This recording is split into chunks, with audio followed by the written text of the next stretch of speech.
gathered around for because it did ping and it went off and you got behind the cover, yeah.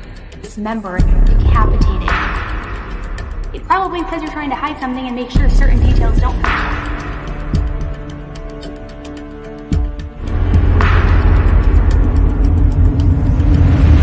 Sent to Life with Elise starts right now. Hello, everybody. I have missed you. It has been, I think like 2 weeks since I've been live with you, or since I even did a video, I think. So I'm so happy to be back with you guys. Thanks for being patient with me. I know I've been talking to a lot of you guys on Facebook and in Discord, but I'm happy to be back here live with you guys. And I am particularly excited to be sharing this case with you guys today. Before we jump in, for those of you who are brand new here for the first time, my name is Annie, and this is 10 to Life, where we talk all things true crime. And so let me say hi to some of you guys in the chat right now before we jump in and let a few others come in and join. I see a lot of familiar faces here, which I love. Hi, Sandra. Hi, Tracy. Hi, Agramsey. Hi, Patty. Hi, Kayla. Hi, Heather. Hi, L House. Hi, Cynthia. Hi, Stephanie the Book Lady. Hey, Stephanie the Book Lady. I have a great book recommendation for you today, so you are in luck. Hi, Laura. Hey, Rustling. Hi, Julie. Good. Gang is all here. So let's talk about what we are going to talk about today. Let me just tell you, before I share this with you, I want to be completely transparent and let you know this is not a plug of any sort, that I'm not getting any sort of kickback for doing this, but I am here sharing with you literally a book that you need to buy. And I know you already have heard me talk about it because it's my good friend Mike over at Profiling Evil. But let me just tell you, I am not a reader. I'm just not. Not only because I don't have the time, but truthfully, if I'm just going to keep it real, I'd rather watch reality TV. And that's just me being 100 with you. But when Mike sent me this book, which he is, of course, the author of, I took it with me on a 24-hour trip with my husband to Vegas. I literally read it cover to cover in one sitting. I was at the pool, ignoring my husband completely, and I read it from start to finish, which it's like 250 pages. So that is no easy feat, but that just goes to show how interesting this story is. And I couldn't put it down, and I'm not a reader. So if you want to hear more about the details, which I know you will after we go through everything today with Mike, I highly suggest you pick up a copy yourself because it is such a fascinating read. And there's no way we'd be able to go into all of the details on here. So just throwing that out there. I promise you'll like it. For those of you who haven't done so yet, don't forget to please give this video a thumbs up and hit the subscribe button if you're not a subscriber already. And as always, if you want more personal access and you want to join our private group chats that are going 24/7, you can always do so by joining our Discord chat through Patreon. So without further ado, let me bring in my good friend, Mike. Hey, Mike. Hey, Annie, how are you? It's so good to be with you. It's so good to have you here. How are you doing? Doing well, thank you. I was telling you earlier, I've been down at the Chiefs meetings down near Las Vegas, and so I got to spend a couple of days with all my old buddies and made the drive home last night, and I'm really looking forward to this discussion tonight. Oh, good. Me too. I literally, as I told you today before we jumped on, guys, I told him, I'm like, you know how OCD I am. I have my outline of all the questions I have to ask you because, like, I have my own personal questions after reading the book. And so now I'm just like, okay, I have so much I want to ask you. Thank you, April, for the super chat. I wish I could take credit for the glow being natural, but it's self-tanner. So I'm just going to keep it real. It is self-tanner. But thank you. I appreciate that. So I just hyped up the book, but not even hype. It's totally true. Great. It's so good. It is so good. And so here's what I want to do. I want to talk, of course, about this cult today. And you were you were firsthand there. You not only took them down, were a part of the raid, but you also had quite a bit of one-on-one time with the cult leader himself. And so I have a ton of questions. I know the chat will have a bunch of questions, and I don't want to give the book away necessarily, but there are a lot of pieces that I want to talk about, if that's okay. Oh, great. With you. Well, good. I'm ready. Okay, good. So let's start by I want to tell everybody, of course, we're talking about the Zion Society cult today, which I personally felt like I knew quite a few of the cults out there. I mean, everybody knows Jonestown. We all know about David Koresh, all of these different things, but I had never really heard about this cult in a big way. So then when I was reading your book and when I started doing further research on the cult, I was blown away that I hadn't heard about it. And I don't know if it really made mainstream media at all, but it's one of the worst cults I've ever heard about. Like the stuff that went on in there, it's horrifying. And I want to give everybody that kind of trigger warning ahead of time that it's not easy stuff to, of course, talk about. And I'm sure it's not easy for you to revisit a lot of it as well. You know, that's really true. And I made a real strong effort in the writing of the book to keep away from the disgusting side, because when you're talking child abuse and then child sexual abuse, it could get really ugly really fast. And I think one of the comments I made at the very beginning of the book, I still reflect on so often. And it talks about the fact that it's a difficult story, but just because it's difficult doesn't mean that it shouldn't be told. And of course, there were reasons why I eventually wrote this. Because frankly, Annie, I wrote the manuscript over a 30-year period of time. And every time I got going on this, I would just put it away and say, this story shouldn't be told. And it wasn't until the victims came forward 2 years ago and tracked me down that I finally committed that I would finish the book. It's so true, though. And I mean, I know it's obviously different with all sorts of cases and circumstances, but what you had just touched on is it's not an easy story to tell and it's a tough one, but it's an important one to tell. I feel like, at least speaking for myself, that's why so many true crime creators talk about these horrific stories, because it's bringing awareness to these situations and these circumstances, even though it is uncomfortable to talk about and it's horrible to revisit a lot of these things. But at the same time, it's important to make people aware of things to look for, compassion to have, and different things that they should just be kind of hyper alert to, in my opinion, at least. So I personally am happy you wrote it.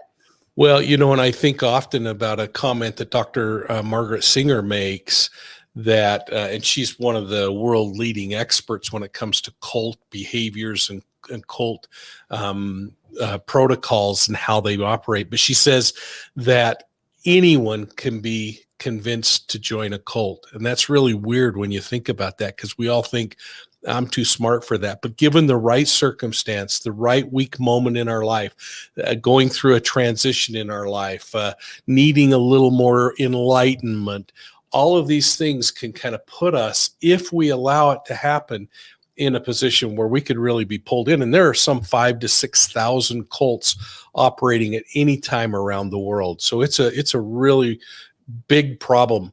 Many are very subdued and quiet and behind the scenes.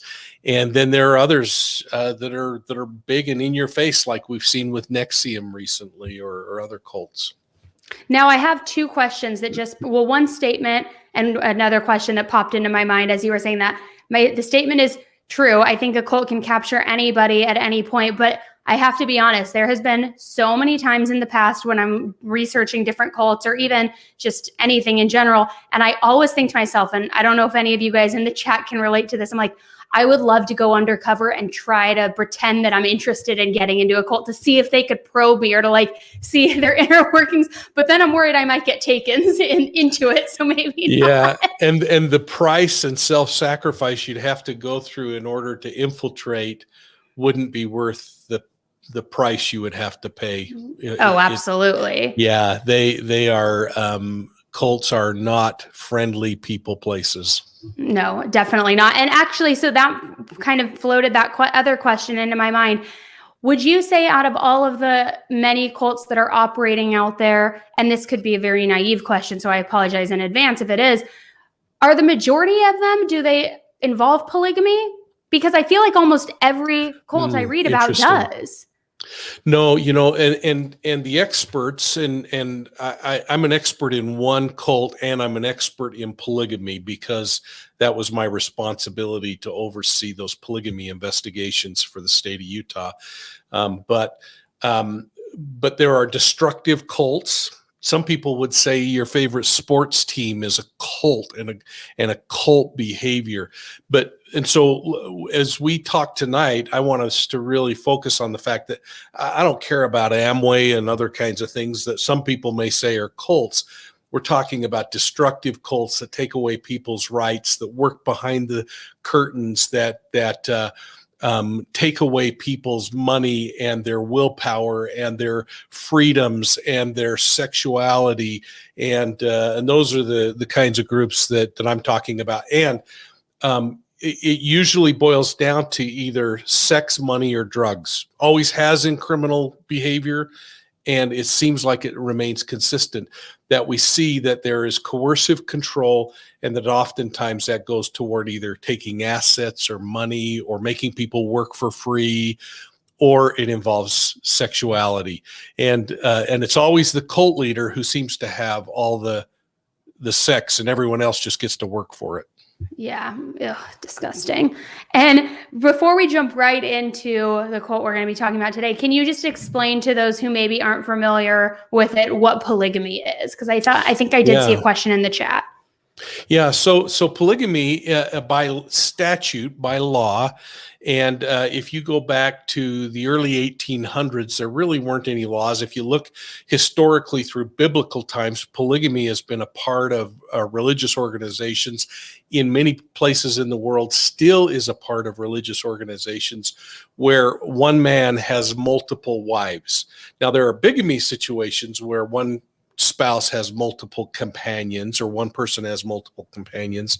Bigamy is also against the law, but polygamy was specifically identified and outlawed early into our country's history, and that actually created lots of problems, because if you think back, the early Latter-day Saint movement, as they came across the United States in their handcarts, they were fleeing from religious persecution, part of which was they had a belief of polygamy. In 1890, in keeping with national federal law, the Latter-day Saint faith, the Mormons, said polygamy is outlawed. We no longer will practice it. We're going to follow the rules of the land. Well, that created splinter groups. So when we think about Warren Jeffs or the Colorado City groups, those are splinter groups who refused to accept law and said God's law to us is more important than man's law. And so they were stripped of membership in the Latter-day Saint faith. And so they spun up their own individual groups where one man had multiple wives, and that is the definition of polygamy. Polygamy and bigamy were against the law for many, many years, but now we're seeing that change to where states are having to recognize that consenting adults can do whatever consenting adults want to do. The challenge is, in many of those closed societies that were practicing those kinds of things, that it eventually became a practice to start involving children, and children weren't given the opportunities. Well, that's what I was just going to say. I feel like more times than not, a lot of the polygamists and the wives, these wives were being groomed at 11, 12, 13 years old. They were married off. And a lot of the things that I've read about and seen in documentaries, and Warren Jeffs particularly, the most disgusting creature. I mean, I've heard some of even his tapes and recordings from prison, and like just the ultimate, like, oh God. Yeah, there are. So my job after the Zion Society, the Utah legislature, back in the early 1990s, there was a period that the United States was going through, and frankly around the world. We called it the satanic panic, where ritual crime was just exploding, and everybody felt like Satan was involved in all of these crimes, and that there were occult murders and all kinds of things. And so I was hired to take over a team in the state of Utah to look into ritual crime. And we investigated 300 of the best cases that had to do with ritualistic crime, which included polygamy and satanic abuse and other kinds of crimes. It took us a number of years, and we learned a really valuable lesson in that process, Annie. What we figured out as we went through this is that we need to get rid of all the noise that says polygamy, or all the noise that says satanic crime or occult crime. And we need to focus on the crime itself: child sexual abuse, homicide, kidnapping, custodial interference. Those kinds of things, we know how to prosecute, we know how to make arrests, we know how to convict people. And then we add on, if you do have somebody that's doing all those wacky things, you add it on as an aggravating circumstance to the sentencing process and get them put away for a longer period of time. But it really is difficult. And we're seeing that right now, even with the shootings in Atlanta. There's a big argument going on out there about, are these hate crimes, or were they motivated by his sex addiction? Right. You know what? I could care less, Annie. They were homicides. That's the most serious crime in the land. That's the charge that needs to be satisfied first. And then pile on all of this stuff, because we sometimes kind of lose sight of what really should be the focus in these. And it's not to minimize the pain that people feel from ethnicities or any other kind of thing, whether it's sexuality or race or anything else. The crimes are specific enough that we could first focus on those and then pile on the aggravating stuff. So I start rambling. Absolutely. Sorry. No. I appreciate it. And I appreciate you bringing that up. I know it's just what's going on right now with Georgia and with Colorado. It's horrible. It's all bad. Yeah. So there's a little bit of a backstory that was just given regarding cults, polygamy, where that stemmed from. So let's jump right in. Can you just share before we go into the specifics, a brief overview of the Zion Society cult, what they practiced, how many members, and where they were located? Yeah. So the Zion Society actually began in about 1980-ish, we think. Where they really started ramping up. The leader of the group, a self-proclaimed prophet named Arvin, had been excommunicated from the Latter-day Saint faith because he believed in polygamy practices. So, and I think that's really important, because sometimes we allow the stories to kind of end there, but the Latter-day Saint Church was policing its own, and they said, if you're going to believe this way, you are no longer a member of this faith. And he was stripped of membership, but he refused to be stripped of his belief system. And he started preaching to small groups of people, starting with his family, that polygamy and a group coming together and sharing in food and preparation for end of world beliefs that he had, that was a way that they could start preparing for the end of the world. And of course, like many of these prophets, who I believe are psychotic, they are schizophrenic, in my opinion, and there are medical experts who suggest that that's a common characteristic that we see in these people. But he starts to believe, or at least tells people, that he's speaking for God. And they are really lucky, because he happens to be getting the word of God, and he's going to share it with them. And they're going to be the only lucky ones to hear this special word. And all you got to do is what I tell you to do, which is pool your resources. Give me your money. I'll help you all manage it. Well, what he did is he creatively started looking for the most vulnerable among us. He looked for young moms with children that had recently gone through a divorce, that weren't making ends meet, and they had to care for their children. And all of a sudden, there's this crew of women and people who could help them carry the burden of raising a family. And all of a sudden, they had a warm meal and a roof over their head. And so when we go back to that comment by Dr. Margaret Singer about anyone can be convinced to join a cult, you start thinking about it. It's an incredible process that these cult leaders go through in recruiting the right kind of person that they can bring in and move forward. Well, as his beliefs began to become more and more perverted, and I think in most cases that I've investigated, it's a natural progression. Pretty soon he was saying, okay, now I'm supposed to have sex with all you women, but they all bought off on the idea. And the word from the women was that he wasn't able to take care of responsibilities that he had with this harem that he was building. So to satisfy the problem, he came up with this plan that, well, now the women should start having relationships with each other. God wants you to have these relationships. And you read about those in the book and how he organized what he called sister councils. And then, as all perversions go, it progressed even further. And soon he said, now we need to start teaching the children. But what we learned in the investigation were many things that just frankly point to the fact that he was a predatory pedophile who built this religion around it in order to satisfy his own lusts and justify his own demented way of thinking.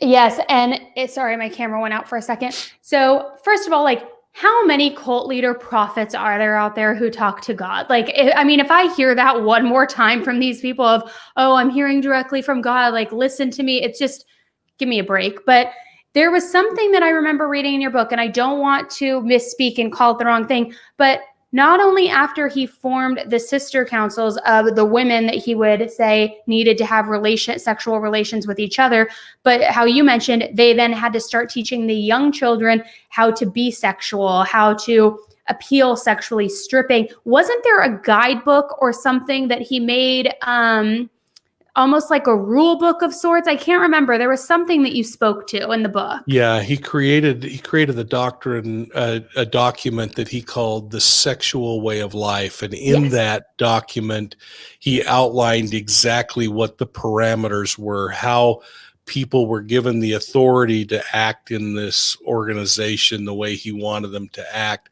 and how the children were to be to respond and be instructed.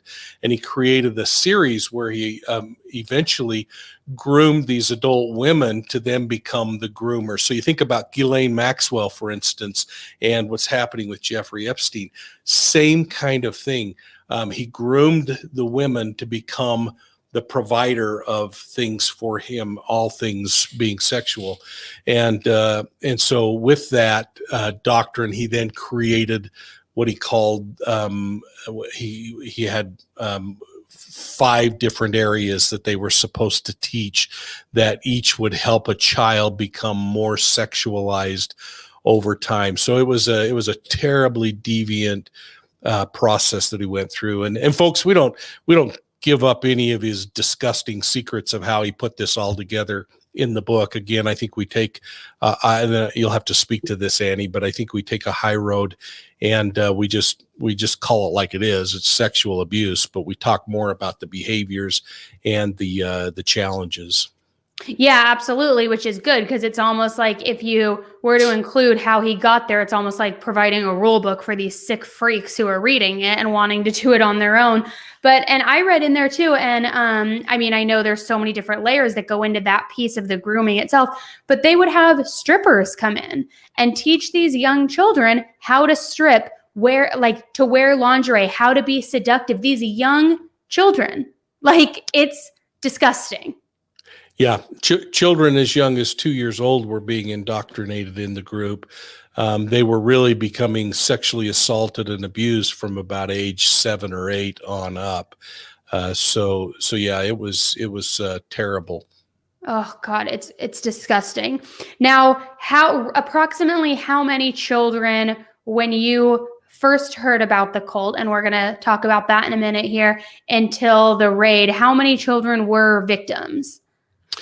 Well, so it's interesting. When I appeared on the Dr. Phil show, Dr. Phil asked me how many counts of rape and sexual assault we had at the time of the raid.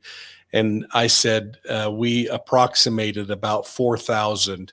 And if you watch the Dr. Phil show, the victims who were there on the show said, try doubling it. So these children were being sexualized and forced to participate in sexual behaviors nearly every single day for years. Oh God, it's sickening. And I am going to show that clip from the Dr. Phil show as we kind of work our way through my handy dandy outline. Good. But yeah, because I have some things I want to share with everybody and some video that you had shared with me that I want them to see. Now, with how many women were involved, and it's almost as though he did set his sights on the perfect target, because not only is it women who are struggling to make ends meet or recently single, but have children. So it's like not only and I'm sure in his mind, he's thinking, not only am I getting the women who are weak, who I can convert into this belief system, but they already have children as well, who I can groom. It's almost like you have the perfect target. And not to say that men are any better necessarily from withstanding cult behavior or not getting sucked in, but it's like, if you're targeting such a specific group, it's such a calculated move. I mean, and it's almost like that's the perfect recipe for what he was trying to do. Yeah, and you think about it. I mean, when you watch any kind of custody situation or divorce situation, men are getting away with murder in many cases. They're the breadwinner. They don't walk away with the children. The mother's ending up caring for the children, has the responsibility of figuring out how to do a full-time job and take care of kids and do it on the $200 a month per kid that the state awards them. So you think back to on this thing and you think, what person wouldn't consider this as an option rather than some other choice that they may feel is less likely? Absolutely. And then it's like you start getting sucked in, you get brainwashed. In a lot of cases, you aren't even allowed to physically leave. So you are stuck and then you're in it. And what do you do?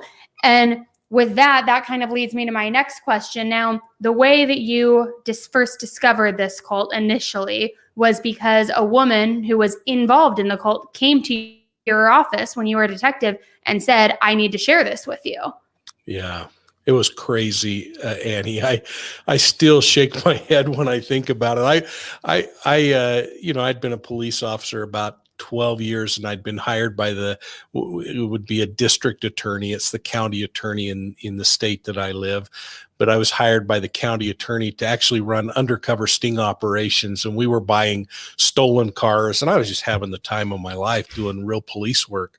I never had any intention at all of ever investigating a crime of sexual nature or of serial crime in any way, or cults. And one particular day I walked in after lunch and the secretary at the front desk grabbed me and said, can you talk to this woman? She's been waiting for a while to talk to someone and nobody's available. So I was the last rung on the ladder that anyone would have wanted doing this. And so I went over thinking I was going to gather some information and connect her with one of the investigators who handles those more complex cases. And as I approached her, I shook her hand, and she's just a beautiful gal. She was very confident and poised. She stood up, shook my hand, looked in my eyes, and said, I've been involved in a cult that's sexually abusing children. Do you have a minute to talk to me? And of course, that just blows your mind. And, oh my God. And you try to act like you hear this, and it's not something that surprises you. But I took her back into my office and pulled off my old beat up cassette recorder and hit record and said, tell me a little more. And before I knew it, 3 hours had passed and she started to lay out all of this, and it was just too bizarre to be believable. And I sent her on her way with an agreement that we would meet the next morning. And I went in and met with the county attorney with the intention of handing it off and going back to what I was good at. And he said, I want you to handle this. And that launched me into one of the most incredible investigations I've ever been a part of. We literally worked around the clock for a month, knowing that if her allegations were true, that children were being sexually abused every single day, and we couldn't afford to have this be an investigation that took time. And so I immediately started assembling a team. Thankfully, the police chiefs that I approached for key personnel in their departments made them available, and we kept all of it under wraps while we put together an investigation that turned out to be, today still is, the most successfully prosecuted case of ritual child sex abuse in the country. So it's pretty amazing. Oh, just that phrase or term, ritual child sexual abuse, it just like makes my skin crawl. Now, when she came to you, when Erin came to you and shared all this with you, initially she knew that she was going to be implicated in these crimes and could be prosecuted herself, but she still wanted to share and be forthcoming with that information. Yeah, and sometimes we do that. We offer immunity to people in order to get higher up the chain, the food chain, and get to a tougher criminal. We never made those promises because, again, I mean, that's child sex abuse is really serious. It's not like, hey, I bought dope from somebody and I'm going to give you somebody a little higher in the chain. And so we really held off on that, but we made it very clear to her, you could be charged. Mm-hmm. Now, we never did charge her, and it would have been absolutely absurd to charge the person who came forward, even though she very well could have been. Well, and that kind of leads me to another question. Had she not come forward, how long do you think this cult could have continued operating before getting caught? And do you think that they would still be operating today? I don't know if they could have survived 30 years, but they had survived 4 years before that. We had ghost stories coming out of the compound, and we had husbands who were estranged from family members that were living in the compound. One of the strange things that we were finding was that there were men who were having to purchase custody of their male children, but the female children weren't made available. So mothers would go into the cult with both male and female children. And then by design, they would then say to the husband, listen, you give me 10 grand, I'll give you Timmy, but you're not going to get Jennifer. And so husbands were almost systematically through the civil process having to be extorted out of money in order to get their children out. Still, those are civil custody battles. They're not criminal battles that law enforcement gets involved in. So as husbands would come forward and say, there's something wacky going on out there, we'd say, we agree, but we need a crime. We need something. And, that's something we talk about a lot in this true crime community. We have these emotions that say something's stinky over here on this side of the fence, but until law enforcement gets evidence, you just can't move on those cases. Mm-hmm. And can you just quickly, too, before we move on to the next topic of this, can you paint a picture for everybody watching what that compound looked like? Because that's one of the things that was so fascinating to me. Not only how well manicured the houses are, which you'll speak to, but how they were buying up the neighborhood. And it was essentially like a little community, and weird, so weird. Yeah, you think about most polygamy, regular community, but they had a community of houses that only had one direction in and one direction out, with a large field backing it up. So there was no place really that you couldn't approach that community from without being seen real easily. One of the first two homes they purchased were the two corner homes coming into the neighborhood where they were buying these homes. And at the time of the raid, they had 13 homes there. We didn't know there were 13. It took me a while to figure that out after. We had warrants for 8 of 10 homes that we knew were involved at the time. But these were in a regular neighborhood. But the difference was, as you spoke to, is they were immaculately cared for. They had the most beautiful landscaping you could ever imagine. And you could tell who were group members and who weren't members of the cult simply by driving the neighborhood and looking at the yards and the landscaping. And as this thing started ramping up and getting really bad, some neighbors were even putting signs in their front yard saying, "We're not one of them." So it was getting kind of crazy, but yeah. Well, and I find that so interesting because usually you hear about these cults who want to stay under the radar. So they have a bunker, they have a single compound where they hide out deep in the desert or wherever it may be.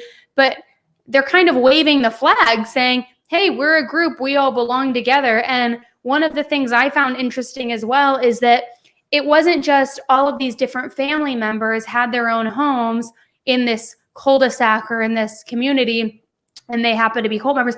Each house was designated for a different purpose. Like there was one house that was the boarding house, or I forget what you had called it in the book, for the girls, where they literally would separate the children from their parents and put them all together in one house. And all these houses had different purposes. It was so well organized.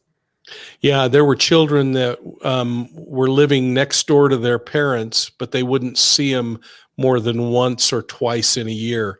They were separated, and this is a common cult practice that we see too: is the separation, so that you take apart any kind of a family bond or any kind of a remembrance of what I used to be. And these cults have people focusing on what you are, not what you used to be. So the adults were told to burn all the photographs of family members, to get rid of any wedding rings, don't have any contact with any members of your family unless they are a member of the cult, and then only if you're given permission by the cult leader. And so we saw children being stripped from their parents to live in this sister council house, it was called, a dormitory for children, where they were sexualized and taught how to act. It's disgusting. Hi, Leanne, I hope I'm saying that correctly, is saying she wonders what made Erin come forward. Now, if I'm remembering correctly, Erin had a daughter in the cult herself, correct? And she was an abuser herself, and her daughter had been abused. And is that what, and I don't know, maybe I'm forgetting, what was the ultimate reason that she came forward? It wasn't an isolated incident, was it? It was just that she was done with it, kind of? She'd been in the cult about a year and a half. She came in fact, she said, I didn't come here to join a cult. I came here to flee an abusive relationship. And that gives you kind of a mindset of these people who were really good people that got pulled into some really bad things.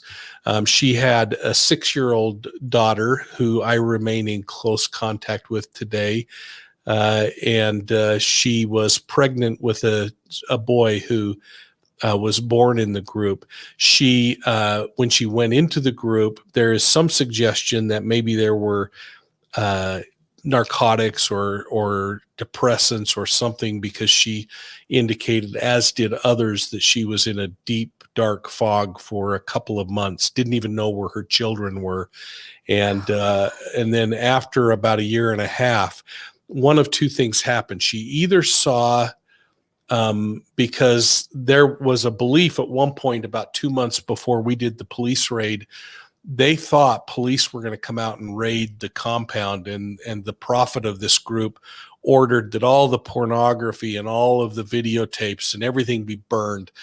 And so there are some people who believe that maybe she felt like the end was coming and she needed to cut her losses. I don't personally believe that. I believe she never was comfortable with it. She came forward knowing that she very well could be charged with criminal charges, and was willing to accept it rather than continue to bear the burden. Mm-hmm.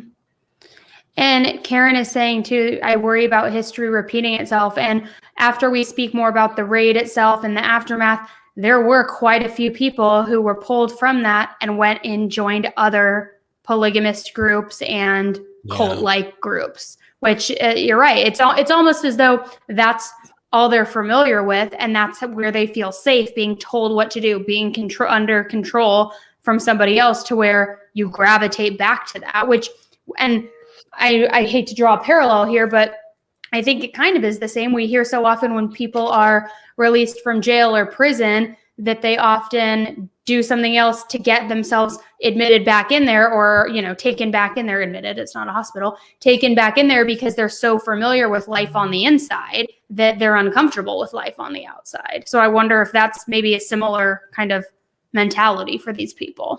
I don't know. Yeah, we believe that there were really several different kinds of mentalities within there. There are some who were generational polygamists who just were looking for another polygamy group to join, and that one fit the bill for that particular season.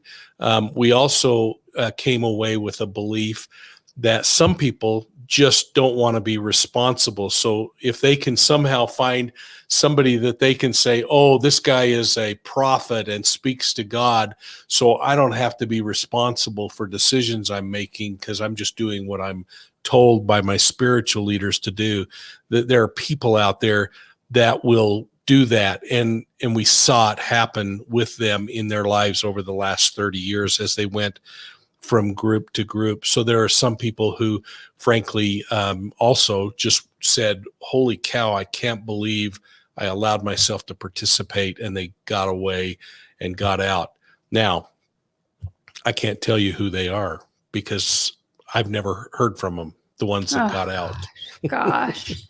Now, okay. And I invited all of them, by the way. I emailed as many of them that were members, but I'm still the devil to them. And none of them would respond when I said I was going to start writing the book. So, oh gosh, yeah, I would imagine.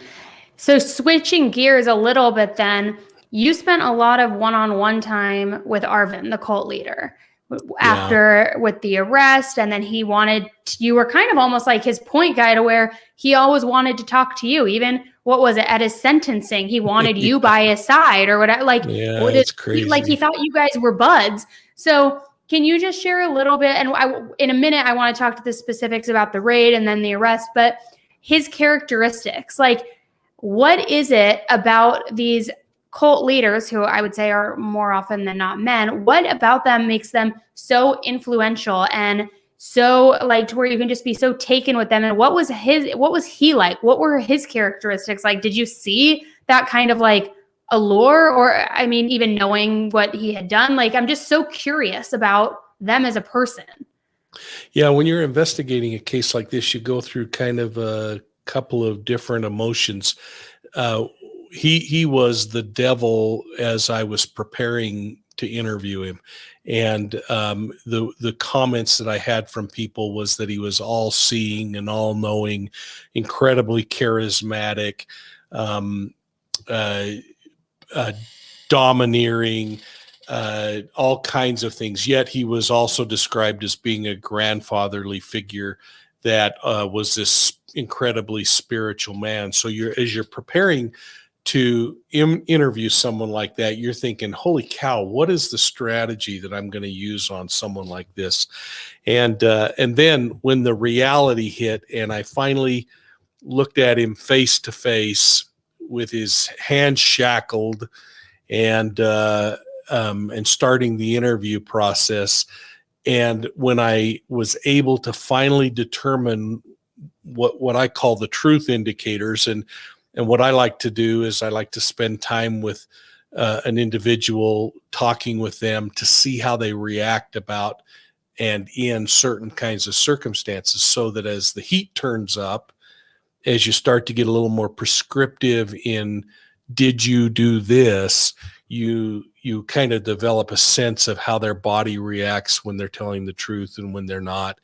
And so by the time that the actual interviews started, there was a point, and I think I talk about it in the book, where I had this trigger in my brain that said, I gotcha, because I finally had the indicators that I needed. So it was a absolute chess match in the interview process.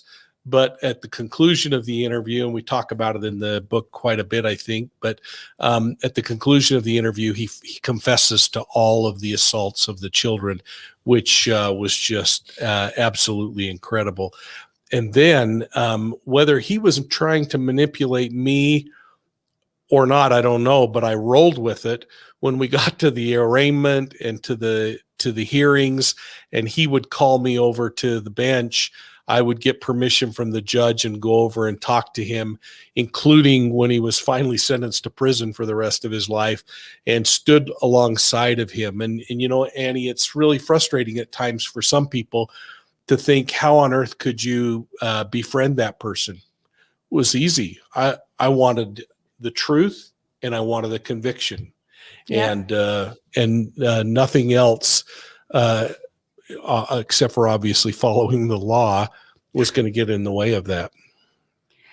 Gramsey's Life has an important question here. She wants to know if you helped women leave the Warren Jeffs cult in the Colorado City group, I believe in the late 90s. He looks familiar to me, please. If you were living in the Centennial or Colorado City, or you would have seen my face, because not only was I probably on a wanted poster down there from the Barlows and the Jeffs, but we had a program through the Attorney General's office we called Safe at Home, and maybe this wonderful person would put back if they remember that. But we basically forced the hand of the polygamous leaders to allow us to come in and teach the Safe at Home program, because we said, now, surely you're not sexually abusing children down here in this group, and we just want to make sure these children know that there's an avenue to report. Well, it just nearly killed these prophets, self-proclaimed prophets, because the Attorney General's office was saying, we want to come in and teach you, and I'm sure you'd want us to tell your people how to reach out if they ever felt threatened. And so it was a pretty interesting time, and I spent a lot of time driving around in the community down there. So yeah, please write back if you remember that.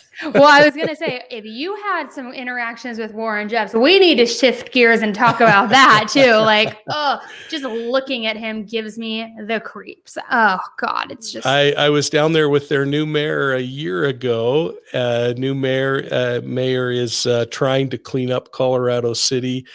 And about 2 weeks ago, I was there, and I just whenever I go down to southern Utah, I make a trip out and drive around and wave to some old friends, and just to let them know that I'm still around. And so. Yeah.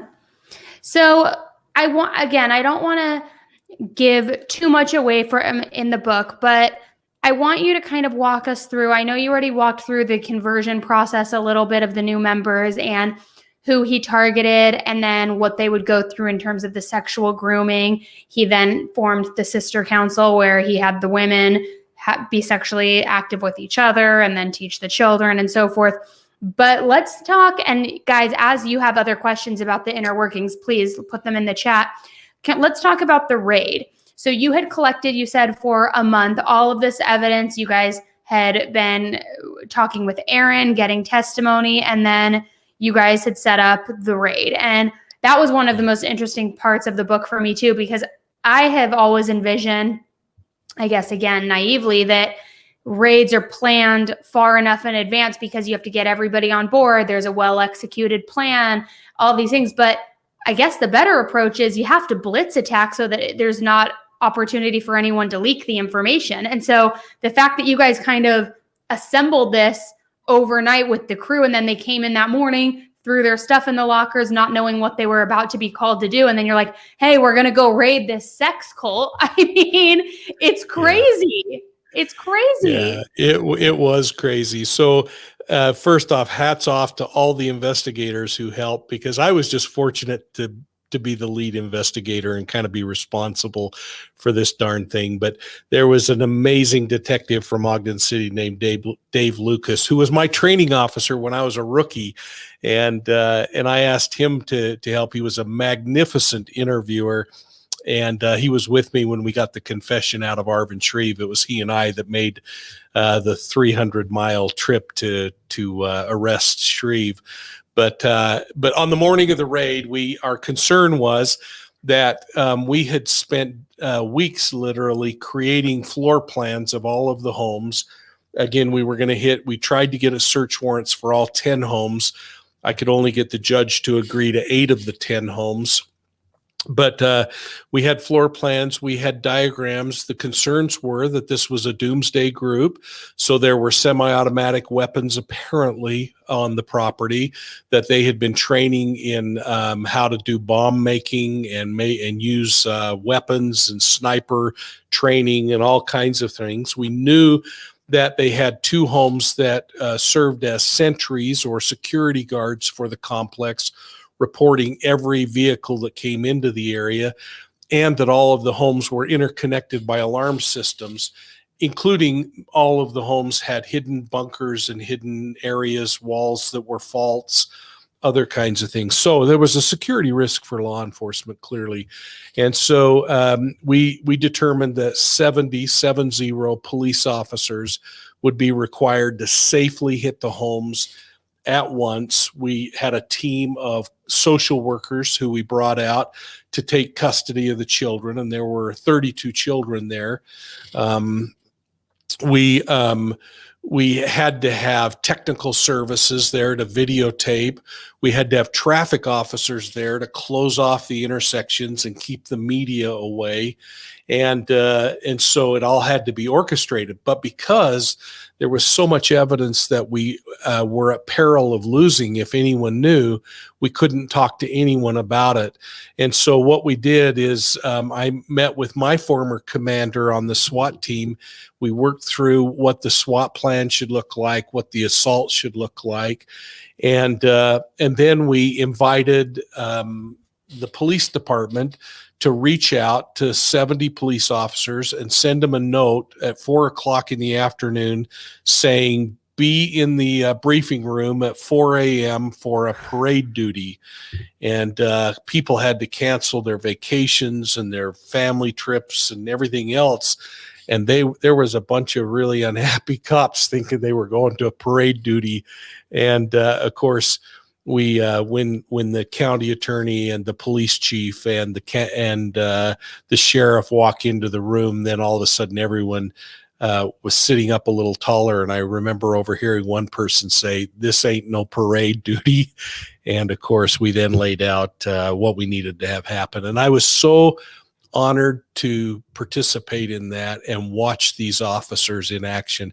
In less than 3 minutes, the entire compound was secure, and everybody was locked down, and we were able to start processing the scene. So it was remarkable. We hit it at 6:00 in the morning, and it was just a precision, beautiful job. One of those lucky times. This was a few years before Koresh, and think about how poorly Koresh's case turned out. And so these are serious deals when law enforcement goes in, and I just can't say enough for the teams that were there. Absolutely. It was incredible just seeing how all of that, the workings came together and how that raid took place, and all of the children that you guys, of course, recovered and saved. It's such a blessing that it went as smoothly as it did. Before we move on, I have to ask this comment here. I don't know if this was someone who we actually rescued years ago, but I hope it is, and I hope you've had just a delightful life.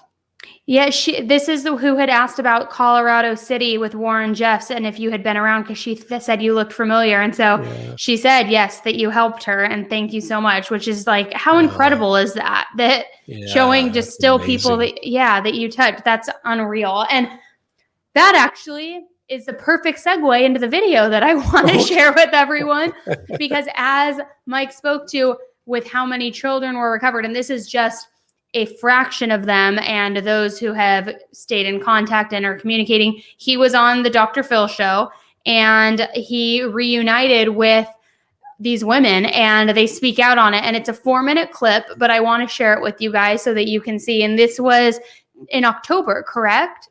Yeah, just a few months ago. Yeah. Yeah. Okay. So let me go over here really quick, guys, and I'm going to share this with you. I hope that all of my audio works. And then I have a couple more videos that I want to share. Okay, so we're going to go here. Former Detective Mike, he's the owner of an investigative firm called Profiling Evil and host of the YouTube show of the same name. He's working on a book about his experience, and it's called Profiling Evil, an investigative memoir of the Zion Society cult. So, Mike, welcome. Thank you, Dr. Phil. Wow.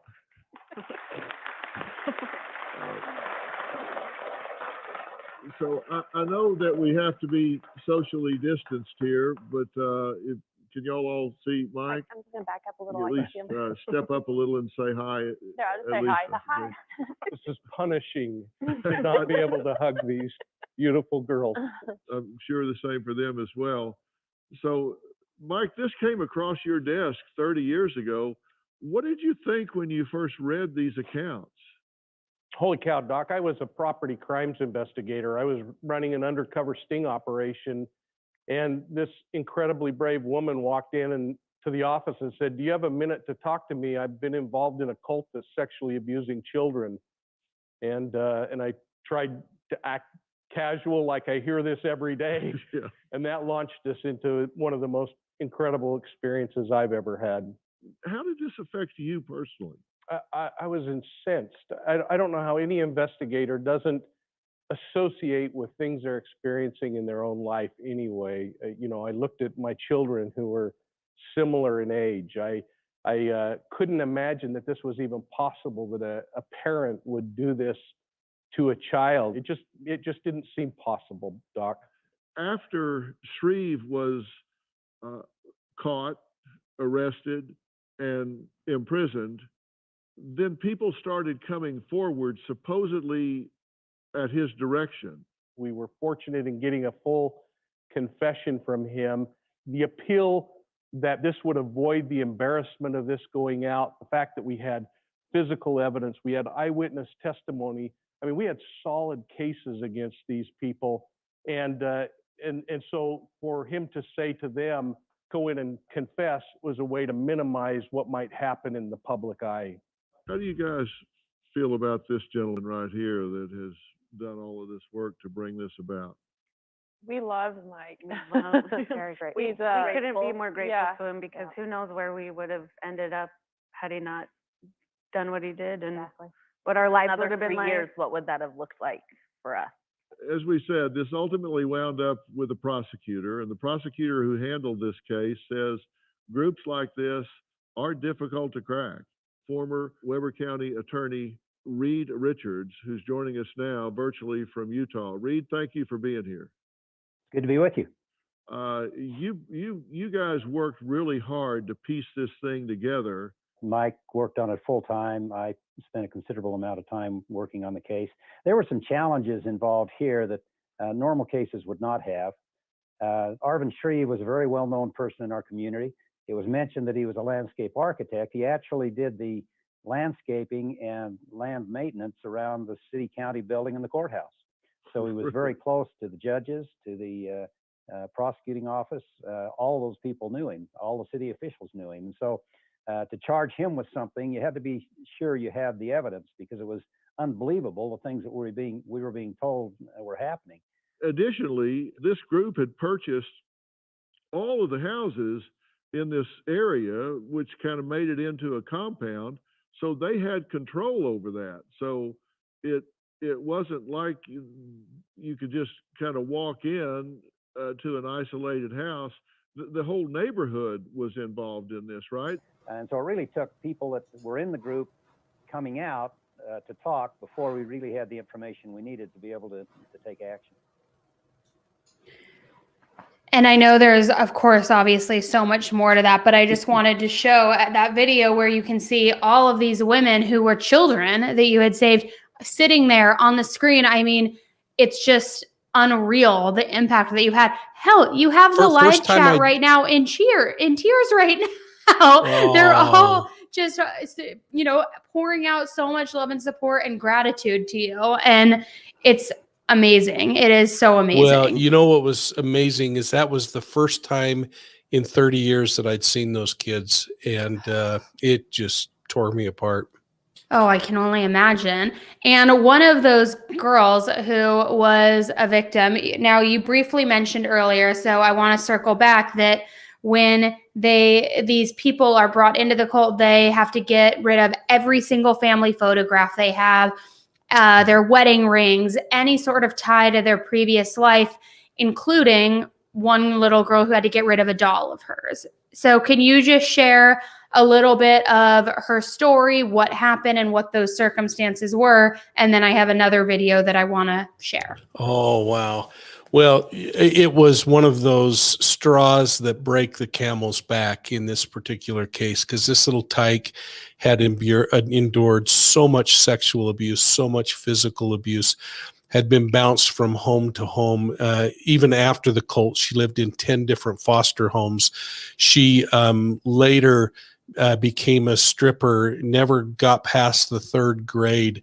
This is a kid who had multiple hits and yet has today risen above that. But she never got over the fact, and I remembered this from my interviews with her, is that they took away a little doll that she had been given.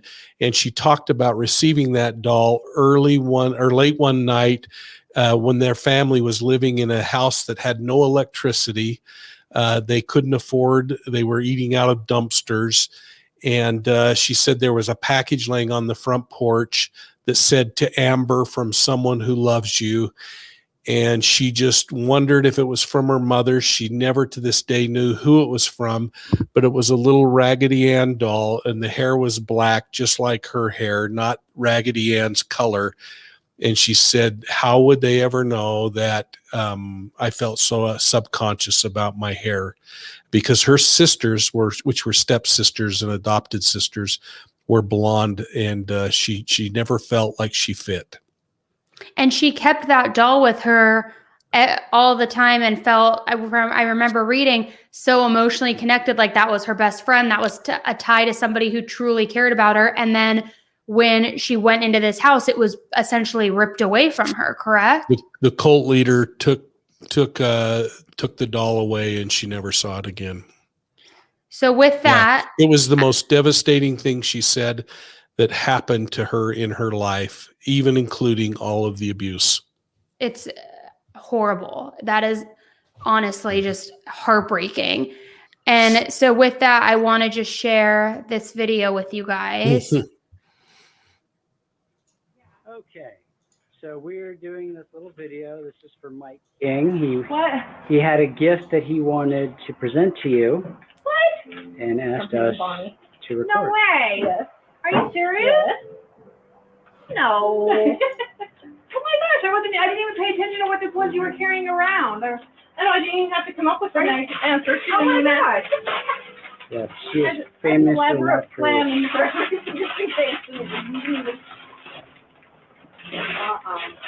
No way. No way, no way, no way. I have chills. Oh my god, oh my god, oh my god. It's just like her. God.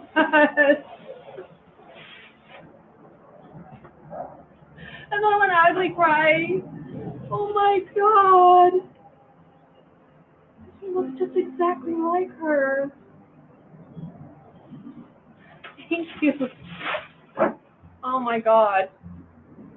Oh my god. There's a letter from the woman that made it in there. Oh my god. Oh my god. I can't even believe this. The dress is exactly like the. Oh my god. How? Oh my god. This looks just exactly like her though.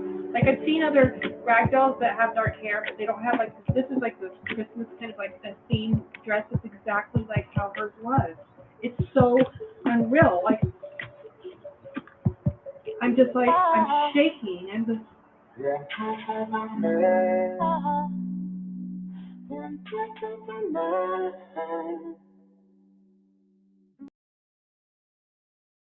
Okay, I have watched that video, I think 7 times, and I still tear up watching it again, even though I know what's about to happen and I know what's to come. And everybody in the chat's crying. I saw you were tearing up.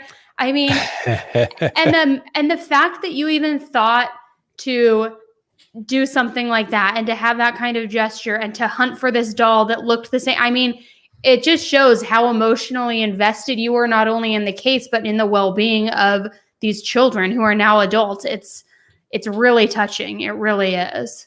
And all of that comes through too in your book. And you can just see how much emotion is there and how much you truly care about all of these people involved. The good people, I should say. Yeah, I do love those kids. And boy, a shout out to the Raggedy Ann doll company is out of business now, but they actually helped me find the woman who used to sew many, many years ago the Raggedy Ann dolls, and I shared Amber's story with her, and she recreated that doll based on the way Amber had described the doll. So she was just an amazing woman. So that was really a sweet treat. Oh my gosh, it's just such an amazing story. It really is. Now I want to go to the chat a little bit because I know people are asking some questions. First, before I go to questions from you guys in the chat, is there anything else you want to share about the cult specifically? And I know you don't want to get into too many of like the intricate, ugly details. I mean, we already did talk about how they would literally bring strippers in to teach these kids as young as 2 years old how to sexualize themselves and how to wear lingerie and all of these things. And if you want to know more about that, we're not going to talk about it here, but you can read the book. But it goes into more detail about that. I'll probably get a million strikes if we talk about the details on here. But is there anything else you want people to know? Somebody is asking, do you communicate with Jessica and Andrea from the show Escaping Polygamy? No, I believe I talked to them when I was still at the Attorney General's office, but no, not no. Okay. So while some questions come through, what else do you want to share with everyone? Well, I guess what I would say, and you can read more about it in the book, and I hope you would buy the book, folks, because actually proceeds from the book are going to the Children's Justice Center. We actually built the third Children's Justice Center in the United States, and it opened its doors a week before the Zion Society case broke. And so the first cases that they handled were these kids from the Zion Society. And again, think about this, literally thousands and thousands of counts of abuse that needed to be processed. The center, the girls actually had me deliver a big bouquet of flowers to the Children's Justice Center a few months ago. My wife and I went over, and we've been very blessed. We'll keep some of the money for other things, but we just want you to know that this isn't a money-making prospect for people. This is hopefully going to continue to bless children, because I think, Annie, that was the biggest thing I'd like to leave as we kind of wrap this up, is that we, in all of our efforts to protect these children, we still failed them. They were returned back to families that had put them in these situations. They didn't get the counseling that the courts ordered. Because they were homeschooled, they could not, in many cases, matriculate into the regular public school system. And as law enforcement, we're so focused on getting convictions that we forgot. And so part of this whole process, I've been working with Reed Richards, who you saw in that video, with Dr. Phil, the prosecutor, and we will be presenting to the Victims' Rights Council and to all other victims' rights councils the lessons learned after 3 decades, not immediately following a case, because the children still needed help as they moved into relationships. Many of them had troubled relationships. Many won't and did not want to have children because they didn't want to risk having the same thing happen to their children that happened to them. So while these kids rose above it and were the victors, they were forgotten. And so there are painful sides to this as well that we're just not going to forget.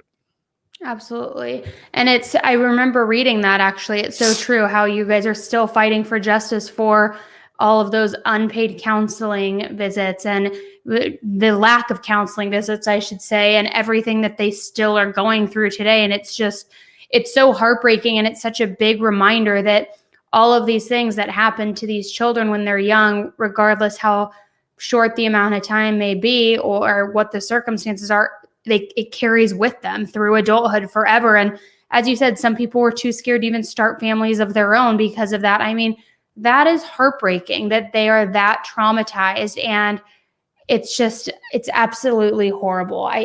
Cults and child abuse and all that, it just makes me sick, and it makes me so angry, as I'm sure everybody here in the chat and you. It's just, I don't even know the right words to put around that. I received an email today from one of the victims, and I've been trying to get her to work on a GED. Again, she's a 45-year-old woman now. And she said, I feel a little bit like a loser when it comes to schooling because, and then she puts in parentheses, why am I crying when I write about school? I don't know how to figure it out. And when I ask lots of questions, I feel just more confused. My lack of education is really traumatic for me. And then she goes on to say, I want so badly to do this.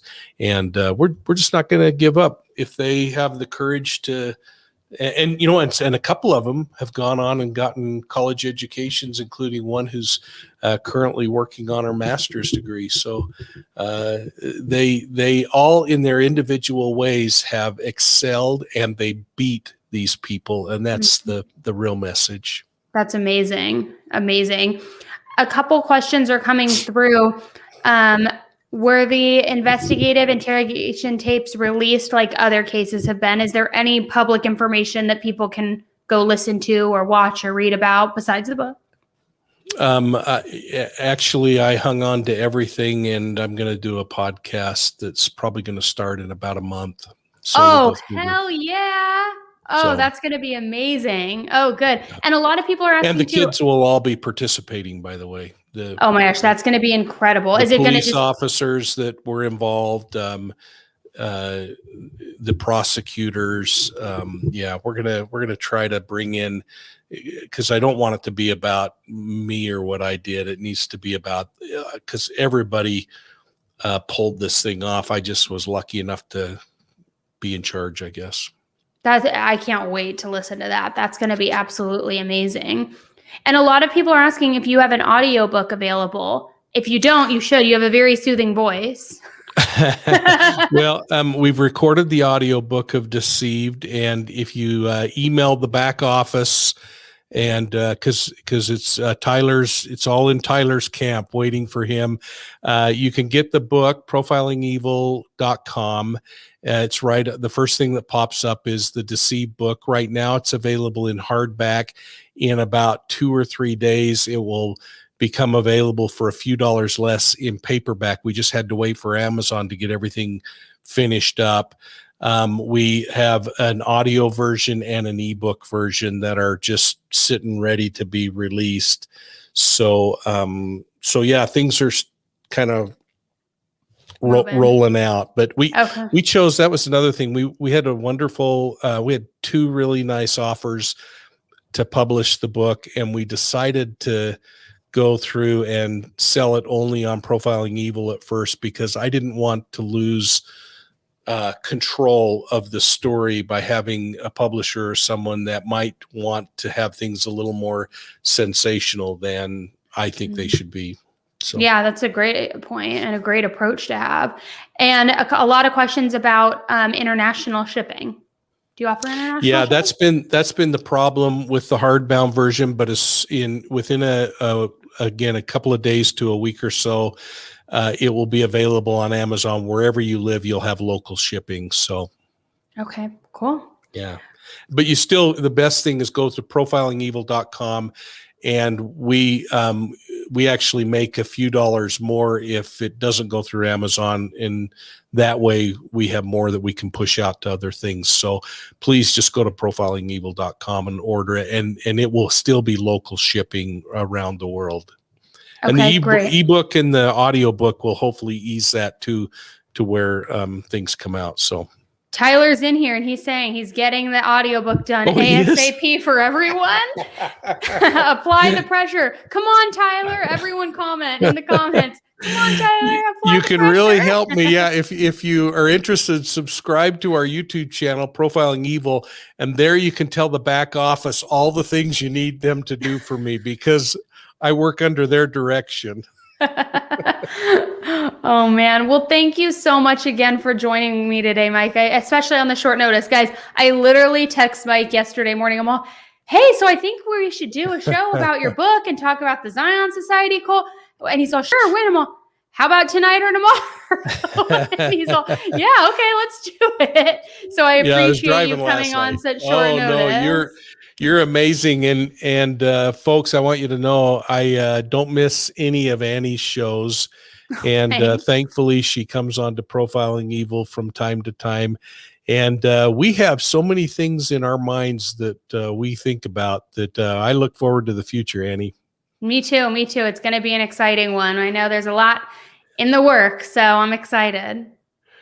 Yeah. Well, thank you. And to everyone in the chats, thank you so much for your kind words. You just are just lovely people, and it's really nice. And isn't it nice to have a community that doesn't get disgusting in the chat rooms? I just think everybody. I mean, let me just tell you how refreshing that is. It is so nice.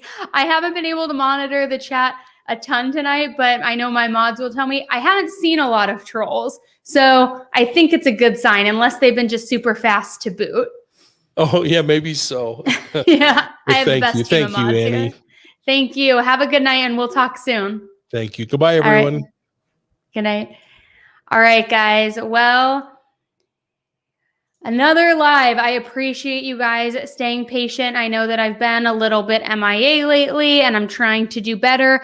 But to be quite honest, I feel like a lot of the cases that I've been covering recently, there haven't been a lot of key updates in them, unfortunately, because every day that goes longer and longer, it's more likely that the case may go cold.